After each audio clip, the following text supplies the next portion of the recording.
Реставрация памятников, преображение музеев, создание новых парков и зон отдыха. Проект «Народный бюджет» позволяет жителям самим решать, на что в первую очередь расходовать средства. Что радостно, с каждым годом люди все активнее включаются в обсуждение проектов и предлагают свои идеи. Некоторые из них затем превращаются в реальные изменения. Так, например, на территории Сысольского района в этом году было реализовано 13 проектов народного бюджета. О результатах некоторых из них расскажет Ксения Лосева.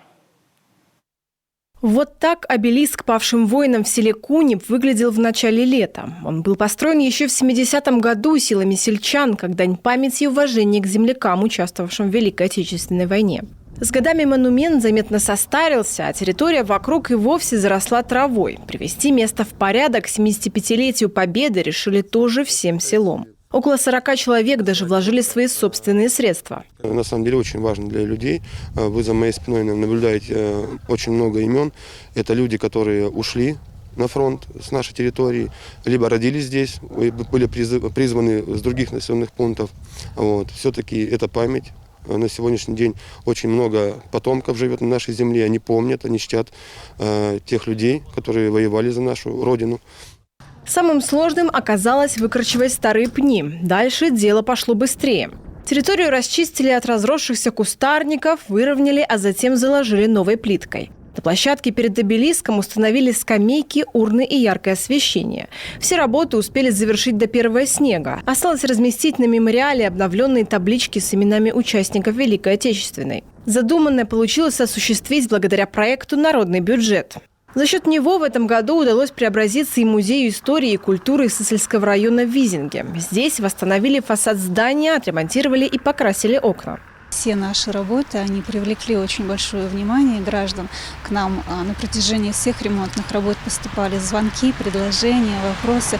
Но, в частности, очень многие спрашивали, почему, например, мы не используем популярный сейчас сайдинг, который практически везде используется. Но наша задача была не только сделать ремонт фасада здания, но и сохранить его именно в первозданном виде, так как музей все-таки это единственное место, где мы прикасаемся с прошлым, поэтому мы хотели сохранить его именно в том виде, в котором оно было построено. Заметно изменилась и территория вокруг музея. Теперь посетители при входе будут попадать в так называемый музейный дворик. На выигранный грант главы республики здесь установили кованый забор, большие ворота с элементами коми-орнамента, а также скамью и указатели с расстояниями до населенных пунктов района. Таких преображений в Визинге, да и в районе в целом, в следующем году будет еще больше.